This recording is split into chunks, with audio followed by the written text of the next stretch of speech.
Hi everyone, and welcome to another episode of Mug Up with BBNC. I'm your host today, Kayla Wilson, and with me I have Carmel Ingebretson. Hello, hello. We are so excited to be here, and we're super excited for our podcast guest. We have BBNC shareholder Brenda King with us from Chignik Lake. Welcome, Brenda. Oh, thank you. It's such a pleasure being here. We are so happy to have you. So let's start with introductions. Tell us about yourself. My name is Brenda King.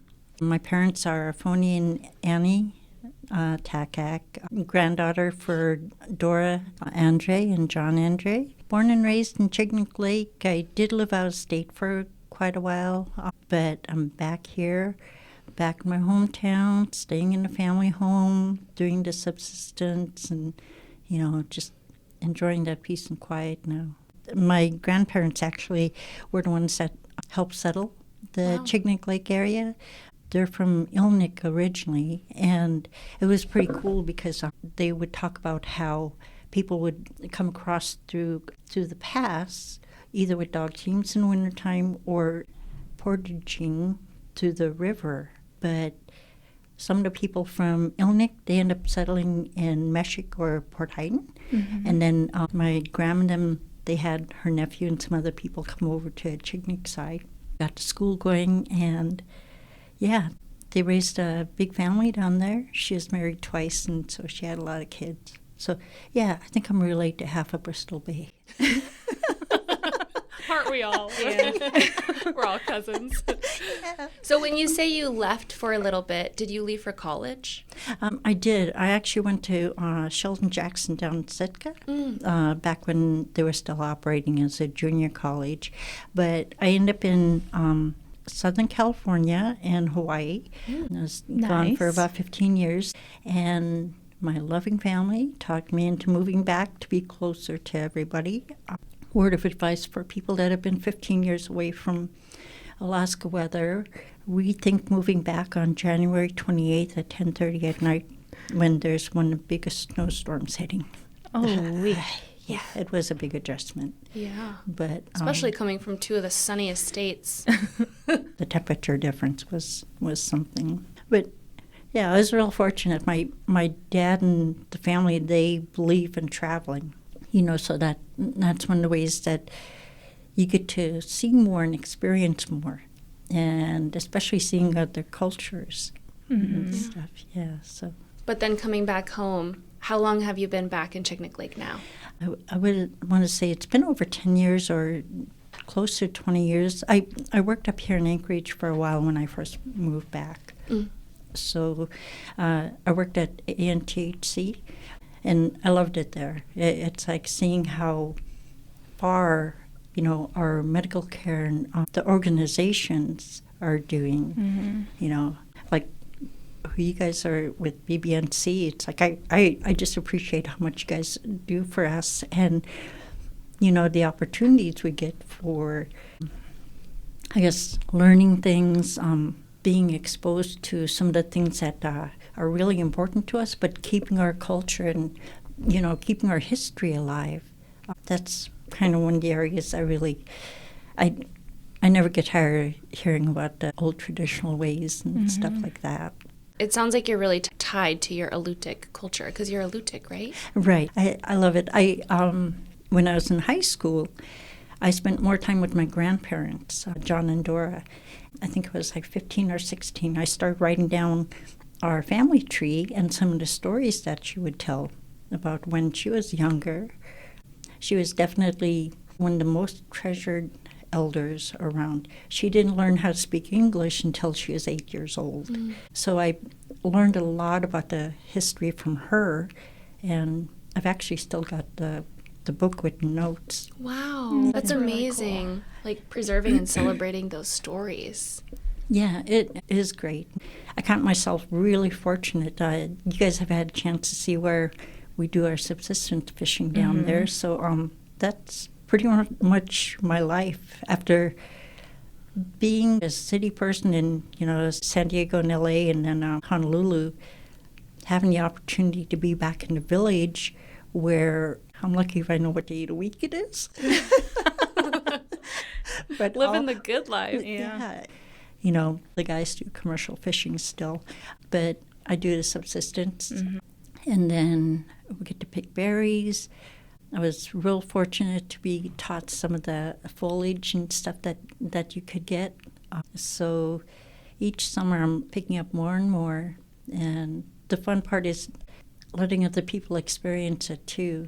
Like the fireweed shoots. One of my cousins didn't realize how sweet the tip of a fireweed is. It's got almost like a sweeter taste. I guess that's where all the concentration is. But so I'm looking forward to summer again because I'm going to be putting away more of the odnucks and more green stuff. What was the first word that you said? Odnucks. I think it's wild rhubarb.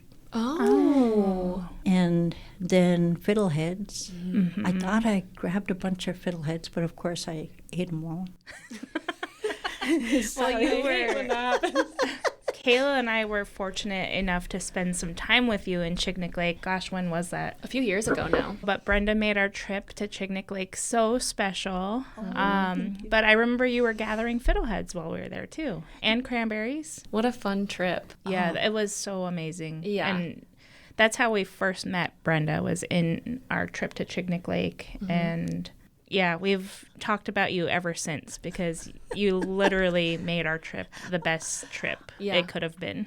Yeah. Oh, and thank you guys. It was such a pleasure. I still get tickled about it because people will come up to me now even still and they're like, "Oh, we saw you in the commercial." And I'm like, "Okay." Well, you also filmed our very first intro video with us in Chignik Lake, which was kind of a spur of the moment, but we can link that in our podcast description so people can go and watch you take us around Chignik Lake. But that video got so many positive comments and feedback that we started a whole series where we're trying to visit every Bristol Bay village.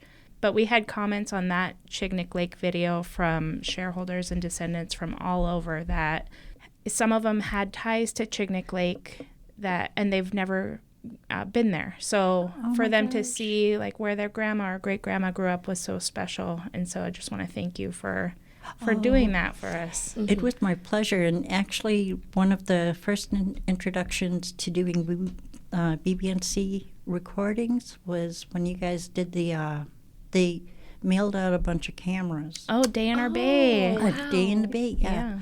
I ended up on there, and I think the calendar. It was actually my sister who pointed out to me. She goes, "Brenda, I think that's your voice. That wasn't your picture, but they have your voiceover on that." And I was like, "Oh, wow." So I just feel lucky. Well, Chignik Lake is one of the most beautiful communities I've been to. I would love to visit every Bristol Bay community eventually, but I just love like how you're right on the water. The mountains are right there. You're just in this perfect little area. And there's not a ton of people that live there. How many people live in Chignik Lake? I think right now we might have somewhere around 60 or 70. We've got a lot more kids in the school this year. Yay. That's awesome. I think they said they're somewhere around 25. I may be off on that number, but they get really engaged with wanting to learn about some of the subsistence stuff too. So, I love that. Oh my gosh, the kids that are in school down there, they are just so curious and they're like little sponges. And I may not see some of them, for long stretches, but they love learning. Last summer, my mom was surprised. I think we had like 8 or 10 kids. They all came down as a group to help me with the net. Oh, that's so cool. Oh, yeah. So the helping, of course, and apologies to the families that got their kids back with wet clothes. But they had their own little net that I let them put out. It was meant for trout. But yeah, so they got to catch their own trout. They had to check that net. And some of the other ones helped me with the, getting the red salmon. That's so important. Thank you for doing that. I mean, that's going to mean everything to those kids as they're growing up. And I'm the one who's fortunate. I mean, I could be at the church doing something and the kids are in the playground and right away they're running over. It's like, "Brenda, what are you doing? Can we help? What are you doing? What are you doing?" And, that's when I get that hope that, some of our old ways are still, still there. So, yeah, I just try to enjoy it and take advantage of it. That's so important. That's so Brenda. So Brenda. It's perfect. Definitely right on the water and a lot of wildlife. Yeah, I get into turf wars with the bears. Right now I've got the eagles that tease my dogs. I'm sure that's so like normal for you, but for people that don't live in Chignik Lake or like more of a rural area, you told me a story that a bear just like looked in your window, or like you have dogs to like scare off the brown bears, right? Like that's not normal. Like especially for people that live in the 48 or like a more like urban community, I'm sure they're like, that's crazy that they just are walking around sharing the same roads as you. I know, and then we grew up, we all learned how to shoot pistols, shotguns, and rifles. My mom and I, we don't have any guns down there, so yeah, I get a couple of good close calls where I've had to kind of go, oh, this is going to hurt. Oh, geez. And I don't know if you guys had heard unfortunately, all the Chigniks were getting packs of wolves again that are hanging around. But yeah, my dogs, you guys have met some of them. They're not little dogs, thank goodness, but they're very protective. I count myself real fortunate because they've actually kept me from going outside a couple of times. You know me, that's my excuse to stay inside, hot tea, remote control. Love that. What's like the closest encounter you've had with a bear? Like, do they try to get in your net? Do they try to get your fish? Oh, definitely net. And the one problem with that is once they figure out that's their smorgasbord, they'll keep tearing apart the net. And so what we end up having to do is we put the net out, you have to pull it after a couple of days. Hopefully they'll move on somewhere else. Few people will tell you, I've hung out at the end of the gill net hanging onto a buoy and sitting in the skiff waiting for a bear to move off. And, Oh, geez. Wow. And he's just like pulling it in like this is a never-ending buffet of fish. the longest tear I had is from the cork line all the way down to the lead line. 20 corks were missing. So we get the bears, and Chignik bears are real big. I also get land otters that will raid the net. So so it's kind of a constant. You're having to watch out for them. But for the most part, because where the house is situated, there's natural bear trails. And there's actually a bear bed area that they use in summertime, which is kind of right above where my net is. We finally got everybody to say, okay, leave them alone, please, because that way I know where they're at. And, you know, it's kind of like one of those things, you stay in your area, I'll stay in mine. Respect each other's boundaries. Well, I guess we're not the only ones who love Bristol Bay salmon. It sounds like you loved moving back. You love living there. You're not going to go anywhere. It sounds like you're just going to stay there. Yeah, and it's perfect. Most of my family, Nana and Della, I'm pointing you guys out, my sisters. I moved home, and they all moved out of the village. Oh man. No, they had families and other reasons, but they come down, you know, for the subsistence. And we ensure my mom has, you know, the subsistence food that she grew up with and that she appreciates.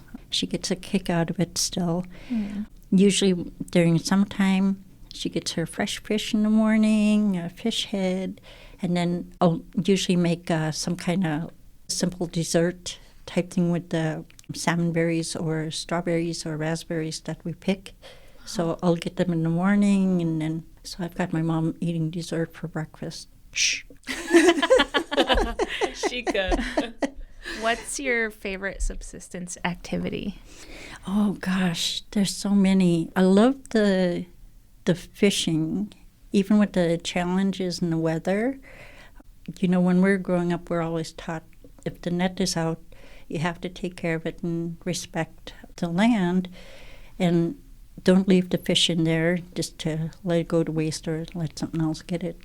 So it wasn't uncommon to have to go down about 6:30 in the morning. But, it is so peaceful. There's nobody else moving around, you know, and that's probably like one of the calmest times. just beautiful. The only thing I have to worry about is making sure my dogs stay close by me, so if a bear comes. But I got to give a shout out to the FRI guys, the University of Washington. We don't always see each other every day, but they give me a heads up if they see a bear on the beach because they know I'm down there checking it, and I try to do likewise. So good neighbors. Oh, I love that. Oh, and the berries. Like I said, I want to pick more foliage. The things that I started doing, like with the oddnuts, I love cooking it with butter and garlic. A lot of people will make a guduk with it. And so I just kind of venture off and try new things with some of our traditional foods.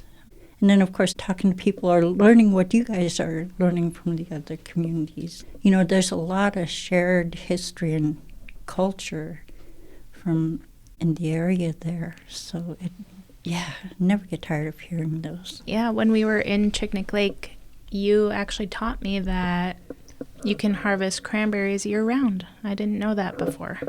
Yeah, in fact, that's what we did that one day, yeah. And it was great because the film crew, I was so tickled because it's something so simple that you're living every day, but even for like Carmel and I, we don't live that every day, just being shareholders. But that was just, I love that you also love to teach because I feel like we soaked up so much information from you. Yeah. Oh, thank you. I'm going to thank my grandparents and my parents.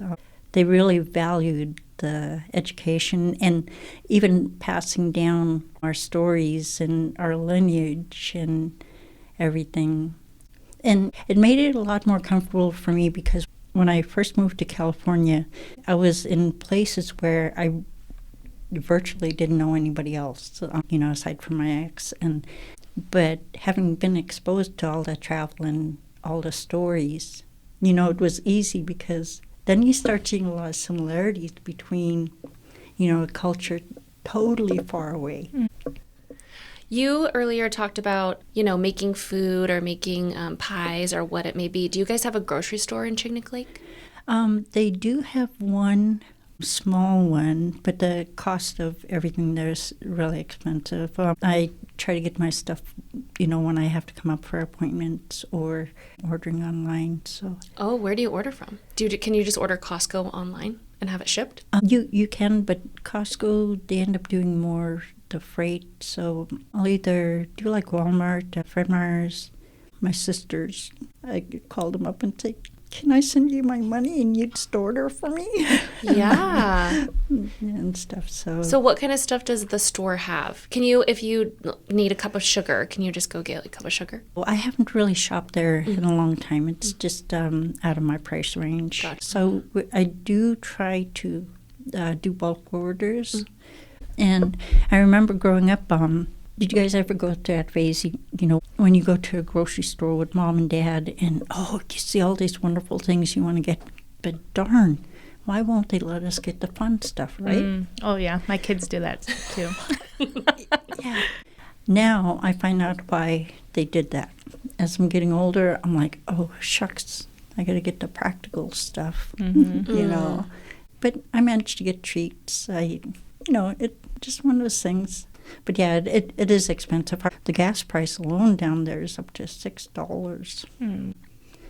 And you get around pretty much just with a four-wheeler. This year, yeah. My niece, she bought a bike for my mom because for a while there we're having to haul, hand carry, or I used to sled all summer a couple of times, just, hauling stuff from the beach up. She got a bike because with my mom being an elder now, it just made it easier. So. Yeah. And just for some clarity for our listeners, when Brenda says bike, it is a four-wheeler or a quad. And I didn't realize that until I was booking logistics for Chignik Lake before we went there. And I remember I contacted the tribal council. And I was like, hey, we have a lot of equipment. Do you guys have anything we can rent? And they're like, well, we have a bike. And I was like, yeah, that's not going to work. I thought they meant bicycle. I was like, I don't think that's going to work. And he's like, I mean, I think it'll work fine for like, how many pounds are we talking? And I had no idea. It took me so long to figure it out. But so that way everyone's clear. And for the audience out there, the best memory I have is watching these two come down the road the first time they were driving it. And of course, at Chignik weather, anybody who's ever been through that area, you know, it's either windy, rainy, blowy, or all of the above, and sun shining at the same time. So they come riding down with their beautiful bright raincoats. One of them, I think, was yellow. Yeah. I think mine was gray. Oh, okay. Yours was yellow and blue. See, I still remember it. Oh, and I was like, oh my gosh, I loved it because you two had so much fun. I didn't realize you guys had never been on a bike. Well, I had, but it'd been a while. Yeah. And I only really go when I'm like hunting, which is just really in the fall. But, you know, when you're doing it every day and this is just literally how you get around, it's so fun. Even if it's raining, you just put on your rain jacket and you just go. Yeah, it's funny. It's like how you just have to adjust. Yeah. When we're growing up, we didn't think anything of it. You got everything from 3 or 4 wheelers, snow machines, skiff, boats. So you're using all these modes of transportation, and then you hear about somebody coming in where they've never been on a small plane, you know, and to get to the villages, they get to experience that the first time. And that's actually kind of fun to run into, too, because it opens up your eyes to, oh, there's so much that you could almost take for granted out there, you know. But, yeah, so it's always an adventure. Yeah. I remember that was at least my first time on a small plane is going to Chignik Lake, and it is crazy. Like, first of all, I'd never been on a small plane, and you have, like, when you're going to Chignik Lake, you have mountains on both sides of you, and those pilots are amazing. I remember when the clouds cleared, because we didn't realize that there was mountains on, like, I could literally have probably reached out and, like, touched a mountain. That's what it felt like. That's how it felt. And then the clouds cleared, and I was like, oh my gosh, there are mountains on both sides of us. Like, thank God for this pilot and that he knows what he's doing. But yeah, and then you land in Chignik Lake, and it's like, okay, I see. It's like this just beautiful rural community with like the best people. So I really loved going there. It was amazing. And since we're talking about travel, but how do you get to and from Chignik Lake? If you can just talk about that, because I mean, when we left Chignik Lake, we were on the milk run, so I don't know how long it took us to get home. We went to like all the communities in Bristol before we came back to Anchorage. But like, what's a typical trip to and from Chignik Lake look like for you? Oh my gosh. Prepare for a potentially long day. Each trip is an experience. You never know how many stops you're going to have. I have had 7 to 9 stops just getting from Chignik Lake to Dillingham for an appointment. This particular trip, when I came up a couple of days ago, I lucked out. I think I had 4 or 5 villages. Wow. You know? And if the weather is good, it's actually kind of nice. It gives you the opportunity to jump out and give, you know, a relative a hug. We don't have a connecting road system, and for people that aren't used to where we're at, we're on the Alaska Peninsula. If you go southwest from Kodiak Island on the Gulf side, we're right along the coast there.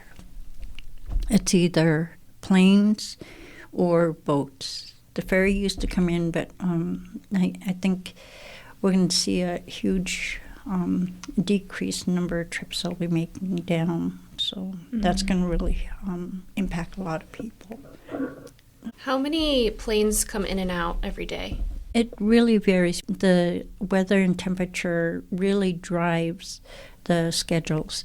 Everything from something as simple as a mail run, your groceries. You know, it's like you definitely have to learn to have patience.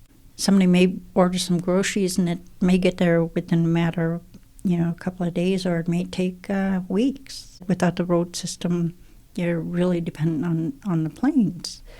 The air carriers, they have to really plan how they can pick up all these different people from each of the communities and get them, to their destination, whether it's another village or going into the hubs like King Salmon or Dillingham, where the regional hospital is, or even up here to Anchorage. I feel like in a community as small as Chignik Lake, you kind of have to depend on, the community if you don't have your groceries come for 2 weeks. Do you think Chignik Lake does have that kind of like that culture, that community of if your eggs don't arrive, you can just like walk to your cousin's house and like borrow some eggs? How would you describe like the community of Chignik Lake? It has really changed a lot compared to the tightness of the community when, when our elders were around. But there are still people that, you could call them up, and it might be a little thing like, do you got a little bit of flour I could borrow or something? I got the first fish. Do you guys want to share it? And stuff. There are a few of us that still do that. I'm real lucky. I've got, a couple of my cousins, my nephew. They'll come down with plates once in a while, and I'm like, they plates, can spoil. Plates of food. Plates of food, yeah. Okay. They made clams on a half shell, fried clams. Oh my gosh, you guys are living it up in Chignik Lake.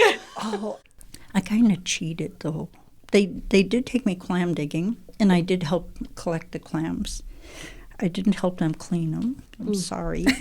I owe you guys. I didn't realize you guys did clam digging down there. I didn't either. What season is that? Like what months of the year? You don't want to go during summertime because of the red tides. That's the warmer months are normally when the algae is more likely to bloom. But they're getting a lot better with alerting people about red tides.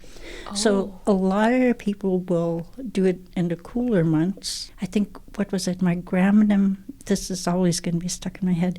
My grandma used to say it's like you don't go clam digging if there's not an R in the month. Oh. And that takes out all the summer months, right? Yeah. Huh. It's little tidbits like that where I'm going, oh my gosh, they really did give me a lot of life lessons. Oh, that's so cool. And now Brenda's passing it down to our Mug Up with BB&C podcast listeners.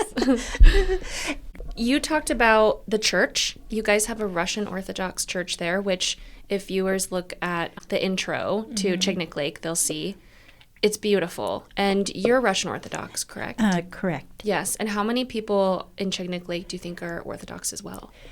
I would say a majority of them. Of the 3 Chigniks, the lake is more traditional. And all 3 communities have a church or a chapel. But our church, there's a lot of the icons and the books that are there. They've been protected and passed down from villages that we no longer have around, like Ilnik and the old village at the lagoon. Wow. When you get towards Sandpoint, one corner of the village down there is where some of the people originally lived, but they end up moving. But when the church started deteriorating, the elders brought the icons up. And one of the oldest icons that's in the church, Graham had her nephew bring it over in a dog sled. So, it's like that kind of history. It's amazing what they did. Yeah, and so I think, like, with the challenges that you guys experienced with traveling, to hear about, our ancestors and elders, they got around dog teams walking. Some of them walked from the other side. They were built different. I wouldn't say it was challenging. It was just so different coming from a big city. I say big city. I live in Anchorage. But so fun. I was like, oh my gosh, this is just so different from what I've ever experienced. I think Chignik Lake, besides Dillingham, was the first Bristol Bay community I had ever been to. I lie, I've been also to Togiak, but Chignik Lake was just such a fun experience. It really was. When you think about it, there are some people in the lower 48 that are paying like thousands of dollars to go sightseeing for some of these plane rides. And, here we are. It's like we're like, okay, just throw everything and strap in. We're going up for another appointment or a meeting or something. It's like it's an everyday thing. My mom and dad, they didn't think anything of jumping in their Super Cub or their tea craft and going to the next village to go have coffee or lunch with some of the relative or a friend. So they were just as likely to jump in an airplane to go visiting as people in the city would drive down the block. It's like, just a whole new perspective. Yeah, definitely.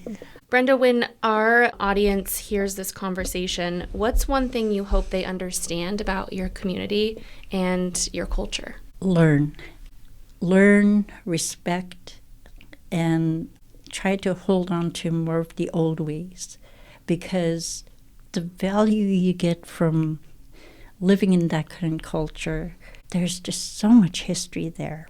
And, what the elders and our ancestors before, what they did in the communities, they had so much harder. But what they did with what little they had, we could learn a lot from that. So I think there's a lot of things that are underutilized, in the communities. And any place you go, whether it's a big city, small town, remote area, there's always something there and always some people that you could learn from. The history, it's just, we're just so fortunate to, when people hear you're from Alaska, it like puts you in a different class where people don't feel intimidated. That was my experience from traveling, because they said, "Oh, you're from Alaska," and you could almost see them kind of relaxing, like, "Oh, I could talk to you about anything." I think you also have that effect on people just being you. And for the audience, don't let them fool you. I'm actually a closet hermit. Well, Brenda, thank you so much for being on our podcast and coming all the way from beautiful Chignik Lake. And I just love that you're also passing down these little tidbits of information that, you got from your elders and your mom. And I just am so excited for you to continue passing those down.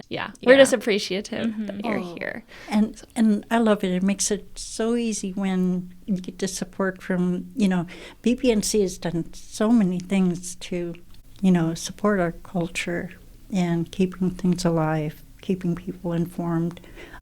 Some corporations that get as big as this organization, they kind of lose that personal touch, but I've never seen that with this, and that's why it's like, if you guys ever need anything, all you could do is call. Oh, yeah. Love awesome. that. Well, to our Mug Up with BBNC listeners, thank you so much for tuning in. Please follow, and subscribe on all your favorite podcast platforms, and we'll see you next time. Bye. Bye. We share more than cultures, stories, and purpose. We share joy. A force that grows stronger when we are one Bristol Bay, and together we are home.